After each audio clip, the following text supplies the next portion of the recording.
Alrighty, this one is for my boy Tyler. What's up, bro? First off, shout out the redhead vibes. We redheads gotta stick together, brother. Also, love the doggo. Had to pick this video to get the doggy. So these are the videos I picked out. 2 slow-mos, and then I grabbed these 2 as well. So we're gonna start with just this basic one here.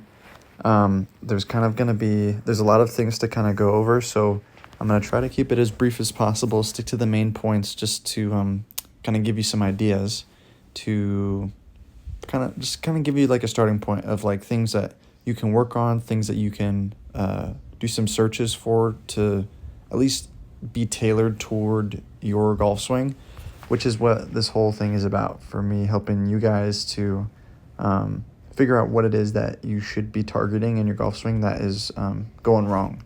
So just to start off the bat, I always want to start everyone off right, and the best way to do that is with looking at the grip. So right off the bat, you're already you're not setting yourself up for failure, but your grip needs to be fixed. If we look at your thumb right here, a good grip has that thumb wrapped across. So you already having it like this is already encouraging your face to be more so open than closed and on a straight path towards the ball on the downswing. So work on making sure that grip is in your fingers and your right thumb is wrapped across the club, not down the middle like this or on the right side, but wrapped across on the left. So that is where you definitely should start. Okay, so now that we've looked at your grip, that's where everything starts, right? You grip the club. Now let's look at ball position. So I don't know what club exactly it is that you're using, but middle of the stance, that looks fine. Using that, leaning the shaft forward as your trigger, that's my trigger too, so that's also great. Keep that, that's good for you.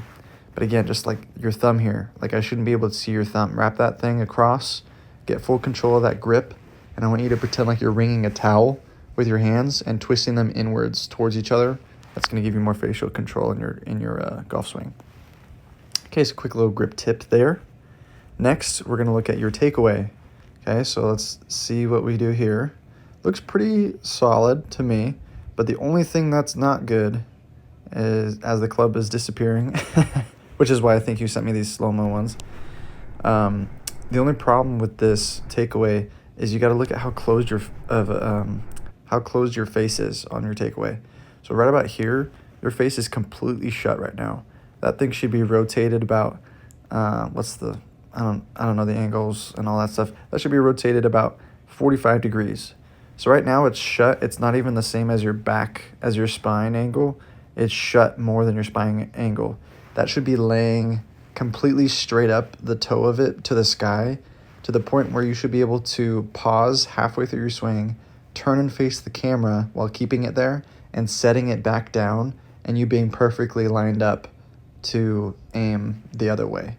So that's just kind of like a cool little visual that you should be rolling your hands more to open that face more on the takeaway. I will say that you do have a good spot as far as getting it in your takeaway, getting it in front of your hands. So right here, we want the club in front of our hands or at them, not ever behind them for an inside takeaway. So you do a good job of not having your club be inside. So props to you for that. We just want to rotate our hands more here. And then we can, from there, hinge, and then we'll get to this spot in our swing with a little bit more ease and ability to come back from it. Okay, so now we're up here. I love how you're not cupping your hands. You got a good top position here, actually. Now, unfortunately, what we see here is although you're coming up to the top, once you're at the top, you overextend, and now you're pulling with your shoulder, and you're coming over the top again, and we're not rotating our hands back.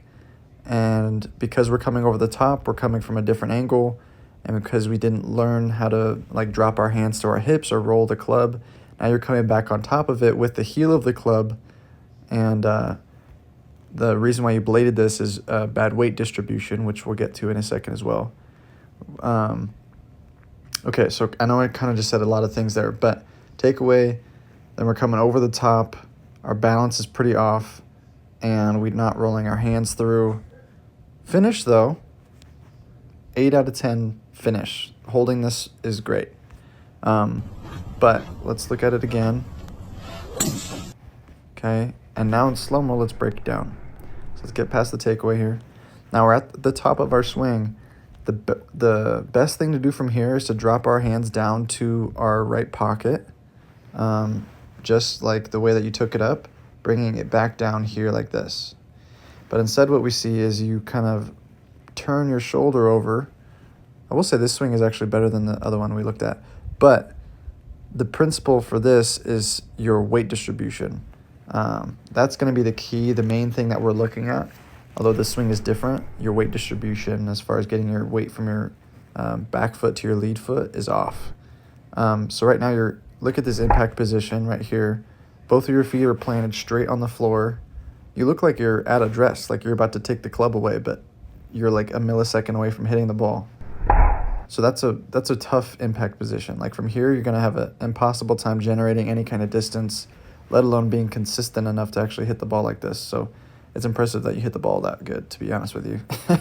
Because impact positions should not really ever look like this, because look at what's happening to your head. You're in a compression state right here, where if you keep your body posture like this, you're going to compress the ball. But instead, your head moves up, your chest comes up, and you fling your hands at the ball. So you're meeting the ball dead square, just like you were at a dress. That's why you look like you're about to take the club away. You have no compression in the ball right now. So compression is another thing that we need to work on for you. And compression of the ball means more distance, but for compression, we need good weight distribution, which brings me to my next point, which we can look at this video here. Maybe actually this one would be better. Let's see. So see how in this one, your right foot is off the ground when you're about to hit the ball? That's what we need more in the other swing. Now, unfortunately, because of your weight distribution, you are sculling this / topping it. And that's just because your weight has not been distributed equally. It's also because your left foot, your lead foot, is off the ground somehow at impact. That should never be the case. Your left foot should never be off the ground as you're hitting the ball. That's actually quite abnormal.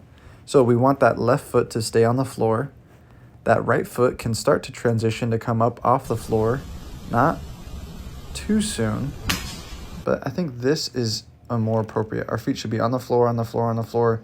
Shouldn't really be coming up until the downswing begins.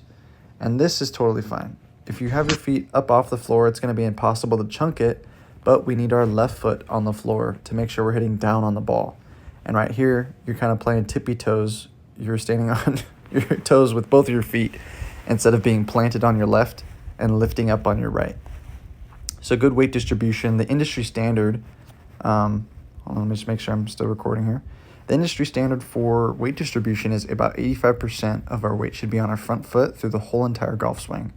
And because you're lifting up with that lead foot, that's telling me right now, 85% of your weight is not on that lead foot, right? All the way up until you're hitting the ball. You've got almost 100% of your weight at this point in your swing on your back foot, which is not good.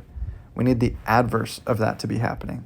You're twisting a lot, you're overextending quite a bit, and I don't know who told you to swing this far back, but like you should be swinging about half as far. Like you should be stopping right here, and instead you keep going, and because your arms don't bend and you don't have as much chest rotation like that, your arms are getting stuck, and your only option to go, you can see it from this angle, is to come, because you think that you need to rotate more instead of stopping right here, you push and push and push and push, and the only way to keep pushing is by letting your arms go up in the air, which now is causing you to come over the top.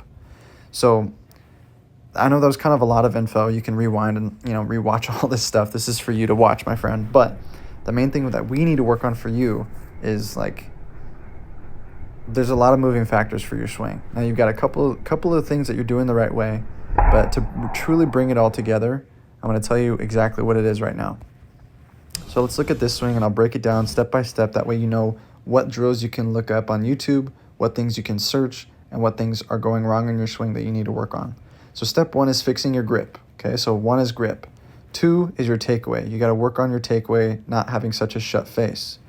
3 is over extension on your backswing. You're bringing it back way too far. You can just easily fix this by just not taking it back as far. Stopping right there is a good place to stop, and see how much more you go just to get a little more, but you don't need that. Stop right here. You can even stop right here and just go back down. It's all about the speed that you generate from about right here in your downswing. That's where you get all your speed. Not your take back, or not your backswing, and not even that beginning part of your downswing. It's all right here in this lower area.